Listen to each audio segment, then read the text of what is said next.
Hey there everyone. So welcome to Saurabh Sir's classes. In front of you is a question um, about major differences between transaction approach and cash balance approach.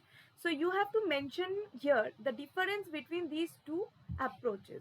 So to begin with, let's start to point out all the points we know about transaction approach and cash balance approach one by one. Let's start with transaction approach. Okay. So basically, these two approaches are based on two different functions of money. We know that money act as what for exchange purpose, store of value, right? Standard unit of measurement, etc. So here, transaction approach is based on which function? Exchange. Transaction means exchange of goods and services, right?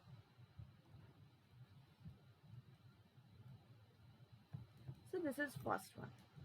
Second one is in this theory, under this approach, Fisher's gave an equation. So that is Fisher's equation. That is MV is equals to PT. Okay.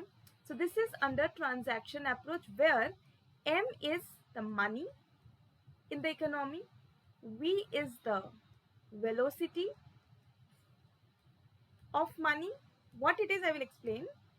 P is the price level in the economy.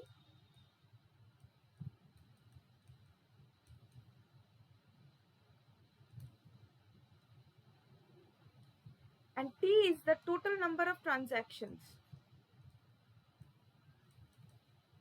Now sometimes this total transactions is difficult to measure. So instead of T, we can replace T with Y. What is Y? Y is total amount produced. Means whatever goods and services are out there in terms of Y in the economy, that is what I am going to buy with money. That is transaction. So number of times I am going to use my money to buy a certain product means the amount of product available. So it is difficult to measure how many times there is transaction, but we can easily measure what is the amount of goods and services produced in the economy. So that is why we can also replace this and write this down as MV is equals to PY. Okay. So these are the meaning of the terms. Now to understand the meaning of velocity of money. So velocity of money means how many times on average a particular unit of money is circulated among in the economy. That means if you have a 10 rupee note, so that particular 10 rupee note, how many times that particular 10 rupee notes has been circulated or exchanged hands, that means we are talking about transaction, right? So according to this transaction approach under the Fisher's equation, one important another point here is that Fisher said that according to this approach,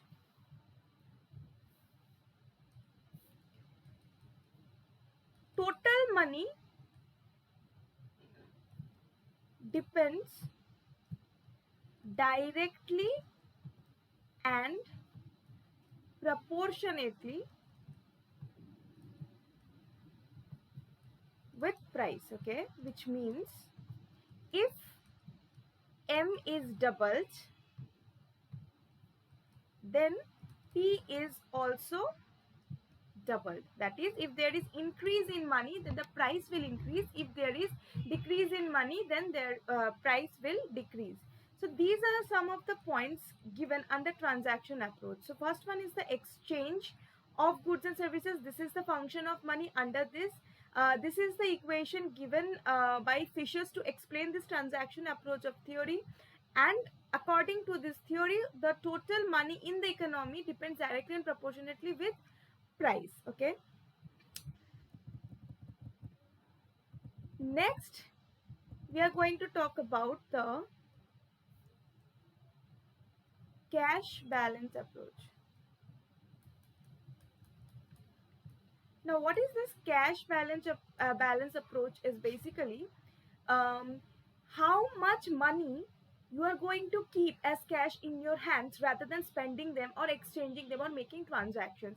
That is your cash balance approach. So to begin with, the very first point is which function of money this thesis is based on. So this is based on store of value. So money is store of value. Okay, under this approach, money is store of value.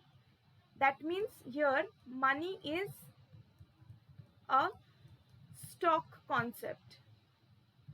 That means I can add another line point here, right, to this portion.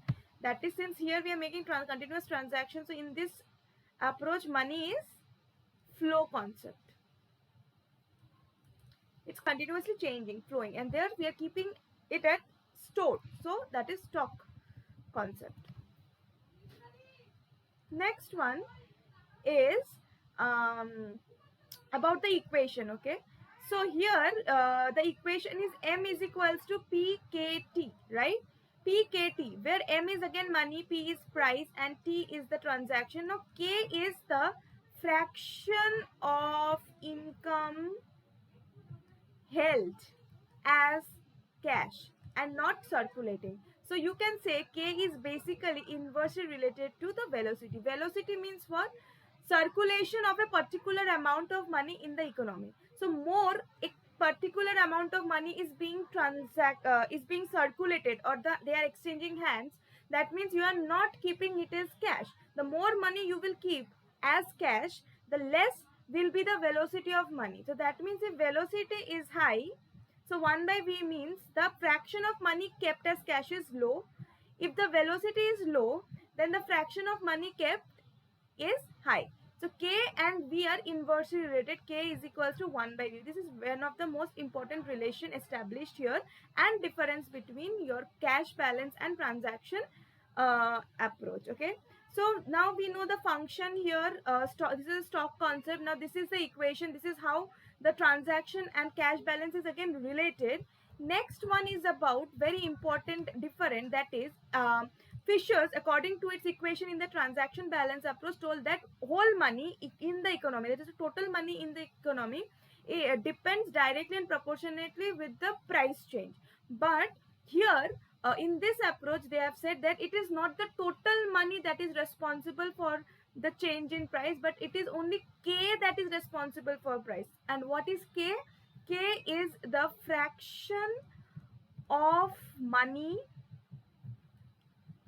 held as cash which is going to change the price, and not the whole amount of money. Only that fraction of money which is being exchanged is going to impact the price, not the whole amount of money, because whole money is not used. A part of it is kept as cash in store for later purpose, future purpose. So this is the main and basic difference between these two approaches. I hope this video is helpful for you.